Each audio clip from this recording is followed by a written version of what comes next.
శుభమస్తు. శ్రీరామ జయం. లక్ష్మీ నరసింహ మమదేహి కరావలంబం. యాదగిరి లక్ష్మీ నరసింహస్వామి వారి దివ్యక్షేత్రంలో కళ్యాణ మహోత్సవం ఇది ఈనాటి విశేషం. అహోబల మఠానికి, అహోబల క్షేత్రానికి, యాదగిరిగుట్ట దివ్యక్షేత్రానికి ఒక అనుబంధం ఉంది. అహోబల క్షేత్రంలో ఉగ్ర రూపంలో దర్శనమిచ్చిన ఆ స్వామి ప్రశాంత వదనుడై ఇక్కడే భక్తుల కోరికలు తీర్చవలసినదిగా ప్రహ్లాదుడు చేసిన స్తోత్రాన్ని విని, ఇది ఇక్కడ సాధ్యం అయ్యే విషయం కాదు, ఋష్యశృంగుడు శాంతాదేవిల కుమారుడు అయినటువంటి యాద ఋషి తపస్సు చేస్తున్న దివ్యక్షేత్రం యాదగిరి, ఆ క్షేత్రం పైన నేను ప్రశాంత రూపంలో వెలసి భక్తుల కోరికలు నెరవేరుస్తాను అనేటటువంటి వరాన్ని అనుగ్రహించిన కారణం చేత అహోబల దివ్యక్షేత్రానికి, యాదగిరి దివ్యక్షేత్రానికి ఒక అవినాభావ సంబంధం అని క్షేత్ర పురాణం తెలియజేస్తుంది.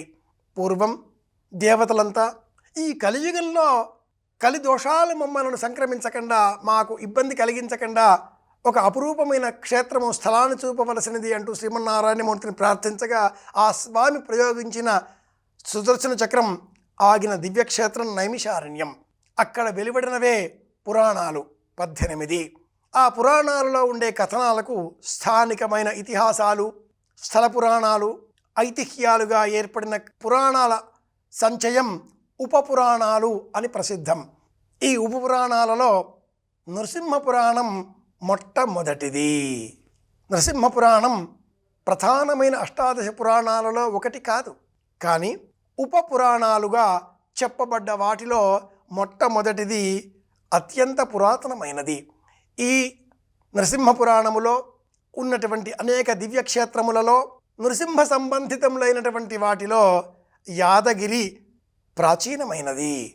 ఈ క్షేత్రములో స్వామి ప్రయోగించిన ఆ సుదర్శనం నైమిషారణ్యం వరకు మాత్రమే అని కాకుండా, యాదగిరి క్షేత్రంలో ఉండే ఆ స్వామివారి దివ్య మందిరం, ఆలయం శిఖరం పైన కూడా జివాజ్వల్యమానంగా సంచరిస్తూ ఉన్న నేపథ్యంలో స్వామి గోపురం దర్శనం చేసుకుంటే పునీతులం అవుతాం. ఇక్కడి పుష్కరిణిలో దేవతలు స్వామిని సేవించే నిమిత్తమే స్నానాలు చేస్తారు. ఈ పుష్కరిణి, ఇక్కడి స్నానం, ఈ స్వామిని దర్శించుకోవడం, ఈ స్వామి ఇక్కడ 4 రూపాలలో వేంచేపు చేసి ఉన్నాడు. ఈ క్షేత్రం పైన స్వామి వేంచేపు చేసి ఉన్నాడు. అంతకంటే ముందు మనమే వెళ్ళి అక్కడ స్వామిని దర్శించే నిమిత్తమై వేచి ఉందాం అంటూ సాక్షాత్తు ఈశ్వరుడు పరమేశ్వరుడే పార్వతీదేవితో చెప్పినట్లుగా ఉండే స్థల పురాణం కారణంగా ఏర్పడిన ఈ క్షేత్రం యాదగిరి గుట్ట మీద ఉండే శివాలయం, ఆలయ క్షేత్ర పాలకుడిగా ఉండే ఆంజనేయ స్వామి వారి ఆలయం, ఇవన్నీ కూడా యాదగిరి గుట్టకు ఉండే ప్రత్యేకతలను మనకు తెలియజేస్తూ ఉంటాయి. యాదగిరి గుట్ట విశేషమైనటువంటిది.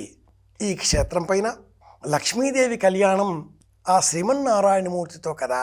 లక్ష్మీనారాయణులు నిత్య కళ్యాణ స్వరూపులుగా మన దర్శనమిస్తారు కదా. ఈ కళ్యాణాన్ని చూస్తే కలిగే ప్రయోజనం ఏమిటి? ఈ కళ్యాణం ఎందుకు మనం చూడాలి, నిర్వహించాలి? ఈ కళ్యాణం చేసిన తర్వాత మన గృహాలలో కూడా వివాహాలు ఆచరించుకోవచ్చు. సంప్రదాయంలో తులసి కళ్యాణం కాగానే మన గృహాలలో కళ్యాణం, లక్ష్మీ నరసింహస్వామి వారి కళ్యాణం కాగానే మన గృహాలలో కళ్యాణం, శ్రీరామనవమి సందర్భంగా సీతారామ కళ్యాణం అయిన వెంటనే మన గృహాలలో కళ్యాణం. దేవతా కళ్యాణాల నియమావళి ఇందుకోసమే ఇలా ఏర్పడింది. దేవతల కళ్యాణాన్ని ఇలా మనం నిర్వహిస్తే కళ్యాణం నిర్వహించే విధులలో ఉండే ప్రత్యేకతలను చిన్నారి బాలబాలికలకు మనం తెలియజేయగలుగుతాం.